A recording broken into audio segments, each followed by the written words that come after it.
welcome to the free...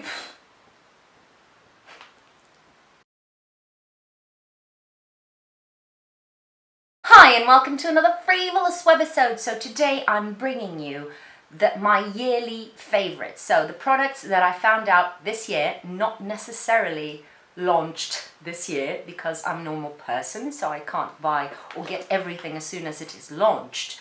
And the things that really caught my eye and really interested me and excited me and worked for me. I hope you enjoy this video, and it's going to be a long one, so let's jump into it. When it comes to primers, I haven't been delving into primers that much, so I don't have a lot to say. I have 3 foundations for you though, and you probably will guess at least 2 of them.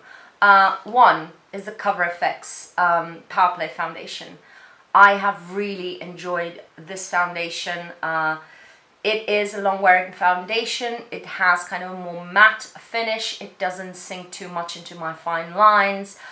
It looks like skin on the skin, and I've really enjoyed it. The same thing for the Dior Backstage, and I've raved a lot about this one.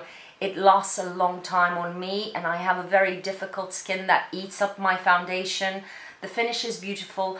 I have an up-close and personal on both of these, so you can go and check them in depth. The other foundation that I need to mention is the Nars Stick Foundation. I bought this on a whim. I immediately started using it, and I don't have an up-close and personal on it. If you're interested, I can always do this or do it for you, but this is a classic stick foundation. The shade match, first and foremost, I use Punjab, is just fantastic for me. And the fact is, when I need a lighter, less long-lasting foundation on me, just to run errands or something like that, I am one of those people who needs a huge foundation wardrobe for different moods. And when I'm in the mood for a stick foundation, I reach for this a lot. Downside, you don't get a lot of product. On my skin, it looks absolutely beautiful. It smooths over my problem areas. It covers them just enough. You need a bit of concealer if you have stronger acne, but I really enjoy it overall. It lasts really fairly well on my skin. It doesn't last me the whole day. It's good to carry with you for touch-ups because it's a stick. It doesn't need, you can just go in with your finger. Overall, really impressed, and these are my 3 foundations for this year. I'm sorry I don't have any drugstore alternative because I wasn't blown away by any drugstore products this year. Keep in mind, in Portugal we don't have access to a quarter of what you have out of Portugal. Just keeping it real. For concealer, undoubtedly Born This Way concealer. It's a slightly too dark for me, but I can still make it work. I have mine in warm beige. This is an all-rounder. You can use it under the eyes, on blemishes. High coverage. It doesn't drag down to a crackly finish. You can set it with powder, but I don't tend to set my under eye because it starts looking too dry too quickly, and it doesn't look good.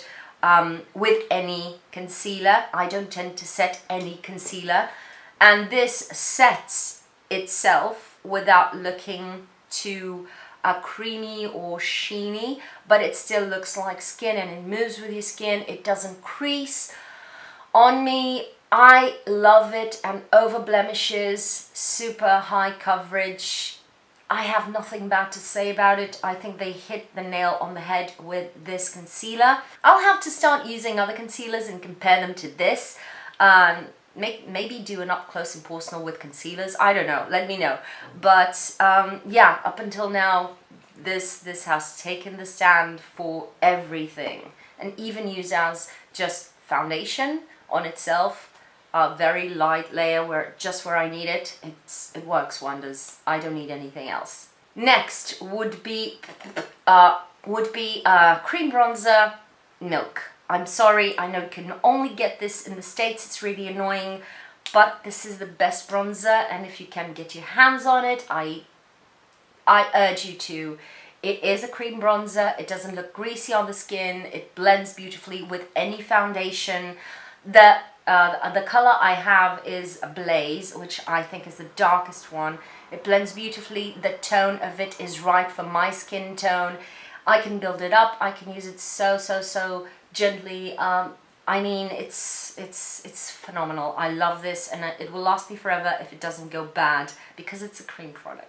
Yeah, you know. If you can't get your hands on this, there is one by Make Beauty. You can get it on Feel Unique. It's a small little pot. It's really nice. I would say it's my second runner-up that I found this year. I haven't talked about it here, but it's really nice. The problem for me is that it's slightly dewy, and my skin sometimes doesn't like it. If you have extremely dry skin, if you love that dewy finish, that gives you an all-in-one. You just apply a little bit of cream bronzer on your face and you're good to go. But yeah, that's my kind of downside if you're not into having a creamy finish just on top of your face. You know what I mean? The other bronzer I wanted to mention, and I don't have it here because I'm an idiot, is the Inglot JLo bronzer.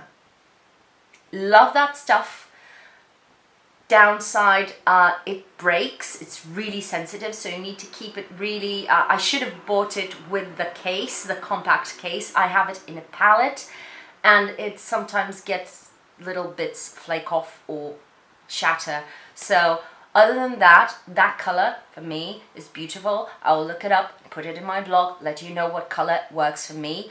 But the whole range of the JLo bronzers from Inglot is beautiful. If you're looking for a bronzer that is matte and powder, pressed powder, that's the one to look for.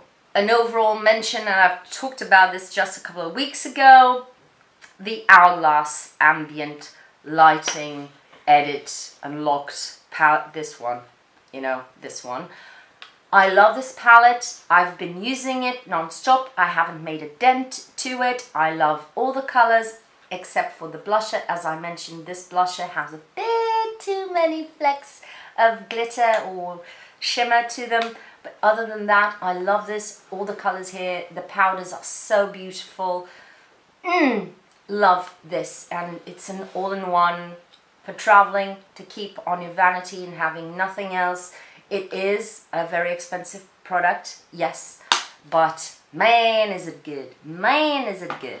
Same thing for the loose powder. I love this powder, I love it. It doesn't matter how much I cake on my face, it never looks cakey.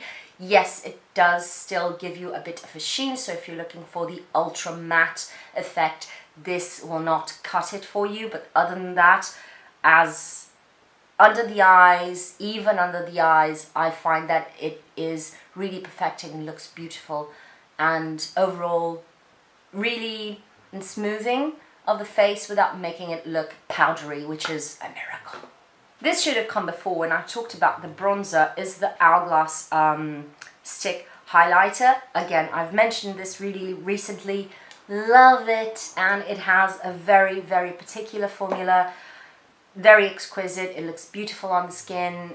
This shade, which is a champagne, really flatters my skin tone. It looks beautiful. Other ones that I need to mention, let me just get them. I need to mention these two. This was at the beginning of the year. I think this is the Steeler Heaven's Hue Kitten highlighter. This has more of a pinky hue to it, but it still looks really beautiful on the skin. I work it with my fingers and it looks amazing. Maybe even taking it with a bit of with a sponge. Beautiful, love it. The other one is affordable. Yay, something affordable. The L'Oreal Infallible stick highlighter. Again, you will have highlighter for decades, and mine is in 501, which is Oh My Jewels. And again, a beautiful highlighter. Again, it's on the pinky side, so I'm glad I have the Hourglass one, which is more on the slightly more champagne side. But all of these highlighters have made my year. For blush, this is definitely not launched this year. This is the Glossier blushes. I haven't been too much of a blush girl, but whenever I want a blush, I usually go for a liquid blush, and I go for the Glossier, or I go for my classic Max Factor Powder Puff blushes. And now, recently, I've been using the Hourglass ones, but yeah, the only blush I want to talk about is the Glossier ones. I don't know if I talked about these last year because I discovered these late last year, I don't know, but I still like them and they still my go-to, along with my Max Factor Powder Puff and now my Hourglass. For brows, we have a new one and it's affordable. It's the NYX, what's your name dear? Precision Brow Pencil. It's the long one with the stabby cap, and it has that just thin, straight point. I love this. It makes drawing on my brows or filling in my brows so easy. You can still have a bulky application if you use it sideways, but if you use it vertically like this, you can still have your thin stroke. This is basically almost as thin as one of those pencil classic Anastasia brow wizzes. So I think this is all the goodness in one, and it has a spoolie. It's really affordable. I will not buy other brow products, I think. When it comes to eye palettes or eyeshadow stuff, I haven't bought a lot of eye products or eye palettes this year, which is weird for me, I know. But I have to talk about two brands. One is Viseart.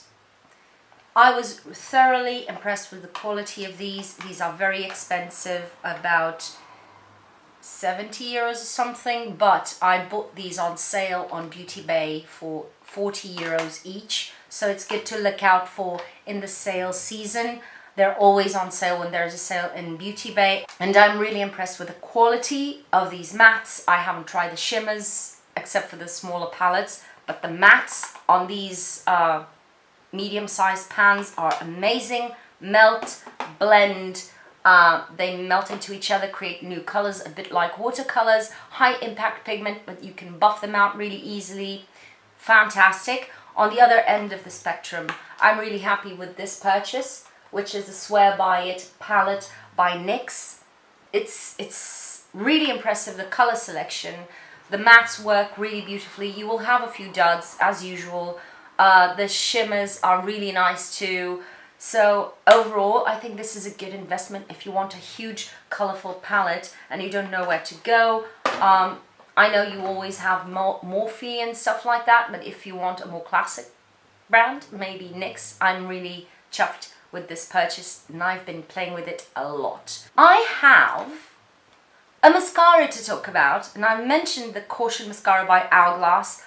The more the weeks pass, the more I love it, and it makes my lashes really similar to the effect of the Better Than Sex mascara, but it lasts the whole day.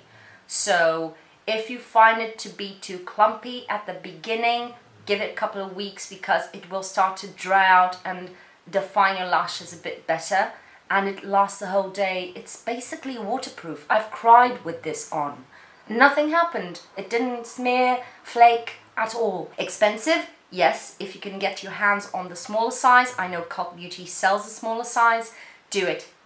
It's worth it. Let's jump into Lip Liner Nyx Suede. I mean, whatever color you go for, go and check out Nyx Lip Liners. I have a soft spot for the suede collection, but all the other ones are really good too. And damn it, they're so inexpensive. You can have one in each color and have a huge lip wardrobe without spending a lot of money. They glide on really easily, but they don't feather, they don't melt off of your lips, they last well. And I mean, yeah, Los Angeles and Sandstone are my favorite colors for just about any lip. Last category is lips, and I'm going to talk about two not surprising discoveries this year. The NYX Suede Lipsticks. I have a video on both of these, and the ColourPop Luxe Lipsticks. Beautiful formulas, super inexpensive. You can have all the colors of the rainbow. Then on the expensive side, not that expensive, but still 30 euros is expensive. but there are worse, trust me. The expensive side of things, the Lisa Eldridge, I love you, and I'm so sorry I didn't buy the other red velvet ribbon, but anyway, too late for that. So within the matte spectrum, these were the ones that I was over the moon by. That's why I did a video on them recently. Now, regarding glosses, I've tried the Fenty glosses, really love them. I was going to feature them, but for my birthday, I was given a Sephora voucher, and one of the things I bought was this. Oh, can you make it smaller? This is the Marc Jacobs Enamored Lip Gloss Stick. So it's a stick, it's a lipstick, it's a lip gloss in a stick. You know what I mean. And this is Sugar Sugar, and I can't not use this every single day ever since I bought it. It's really hydrating, it looks amazing, it's what I'm wearing today. It just shines beautifully. It is the perfect glossy nude. It lasts really well on the lips, more than a gloss would, but less than a normal lipstick, I think. But I love this, and this jumped over my my Fenty gloss fascination. So there you have it. Marc Jacobs, just on the last leg of the race, they won. So these are my big raves of the year, my favorite products. I want to know which were your favorite discoveries of the year. Leave them in the comments down below. I want to know everything. I hope you have enjoyed this video.